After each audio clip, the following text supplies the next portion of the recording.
প্রিয় BA six সেমিস্টারের ছাত্রছাত্রীরা, আজকে আমি যে বিষয় নিয়ে আলোচনা করব সেটি হচ্ছে তোমাদের যে হিস্ট্রি ডিএসসি জেনারেল পেপার রয়েছে, DSC B2 some aspect of European history. এই পেপার থেকে তোমরা রিকোয়েস্ট করেছিলে যে স্যার আমাদের গুরুত্বপূর্ণ 5 নম্বরের কিছু প্রশ্নের উত্তর নিয়ে যদি আলোচনা করে দেন তাহলে খুবই উপকৃত হই। তো তোমাদের 5 নম্বরের প্রশ্ন এবং উত্তরগুলো নিয়ে আলোচনা করব। তো প্রশ্নটি চলো আমরা দেখে নিই। আমাদের প্রশ্ন কি, ম্যানর ব্যবস্থা বলতে কী বোঝো?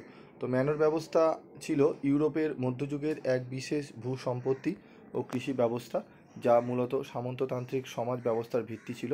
এটি মূলত পশ্চিম ইউরোপের তোমাদের ন থেকে তোমাদের 1500 শতাব্দী পর্যন্ত প্রচলিত ছিল। ম্যানর ব্যবস্থার কিছু মূল বৈশিষ্ট্য রয়েছে: ভূমির মালিকানা, কৃষিভিত্তিক অর্থনীতি, শ্রম ব্যবস্থা, আইন ও বিচার ব্যবস্থা। 5 নম্বর হচ্ছে সামাজিক স্তরবিন্যাস। তো এই 5টি বৈশিষ্ট্য তোমাদের রয়েছে। যেরকম একজন সামন্তপ্রভু একটি ম্যানরের মালিক হতেন, যেখানে কৃষকরা বসবাস ও চাষবাস করতেন। কৃষিভিত্তিক অর্থনীতি, ম্যানর ছিল স্বয়ংসম্পূর্ণ কৃষিভিত্তিক অর্থনৈতিক ব্যবস্থা, যেখানে কৃষিজীবী শ্রেণী উৎপাদিত পণ্য স্থানীয়ভাবে ব্যবহার করত। শ্রম ব্যবস্থা, সাধারণত কৃষকরা 3 ভাগে বিভক্ত থাকতেন: স্বাধীন কৃষক, ভূমিদাস ও দিনমজুর। ভূমিদাসরা জমিদারদের জমিতে বিনা বেতনে কাজ করতেন এবং তার বিনিময়ে বসবাস ও নিরাপত্তা পেতেন। আইন ও বিচার ব্যবস্থা, ঠিক আছে, ম্যানরের মালিক নিজস্ব আদালতের মাধ্যমে স্থানীয় বিচার ব্যবস্থা পরিচালনা করতেন। তো ম্যানর ব্যবস্থা সামন্ততান্ত্রিক সমাজের অন্যতম ভিত্তি হিসেবে কাজ করেছে, যা ইউরোপের রাজনৈতিক ও অর্থনৈতিক কাঠামোকে দীর্ঘকাল ধরে প্রভাবিত করে এসছে, ঠিক আছে।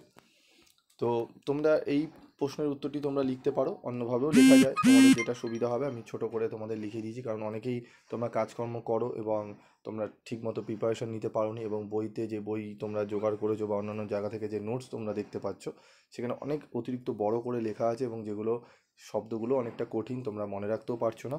তাদের জন্য বিশেষ করে আমি শর্ট আকারে নোটস তোমাদের বানিয়ে দিয়েছি, যেগুলো লিখলে অন্তত তোমরা 5-এ 4 মতো পেয়ে যাবে। তারপর দেখো রয়েছে এর পরবর্তী প্রশ্ন, নিকোলো মেকিয়াভেলি সম্পর্কে একটি সংক্ষিপ্ত টিকা লেখো। তো নিকোলো মেকিয়াভেলি সংক্ষিপ্ত টিকা দেখে নাও। নিকোলো মেকিয়াভেলি ছিলেন ইতালির রেনেসাঁ যুগের একজন রাজনৈতিক চিন্তাবিদ, দার্শনিক, কূটনৈতিক ও ইতিহাসবিদ। তাকে আধুনিক রাষ্ট্রবিজ্ঞানের জনক হিসাবে বিবেচনা করা হয়। তিনি বিশ্বাস করতেন যে শাসকের প্রধান লক্ষ্য হওয়া উচিত রাষ্ট্রের স্থিতিশীলতা রক্ষা করা, প্রয়োজনে নৈতিকতার তোয়াক্কা না করেও।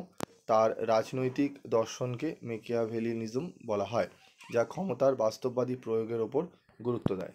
আর তার অন্যান্য গুরুত্বপূর্ণ রচনা হলো, ঠিক আছে, discourses on Livy and the art of wire.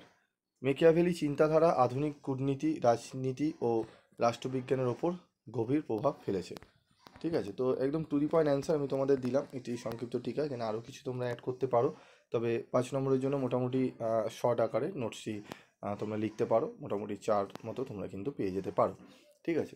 তো আজকের এই ভিডিওতে এই ছিল তোমাদের 5 নম্বরের দুটি গুরুত্বপূর্ণ প্রশ্ন।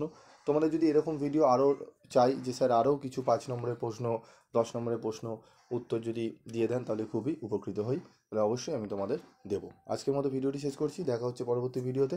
সকলে ভালো থাকবে, সুস্থ থাকবে।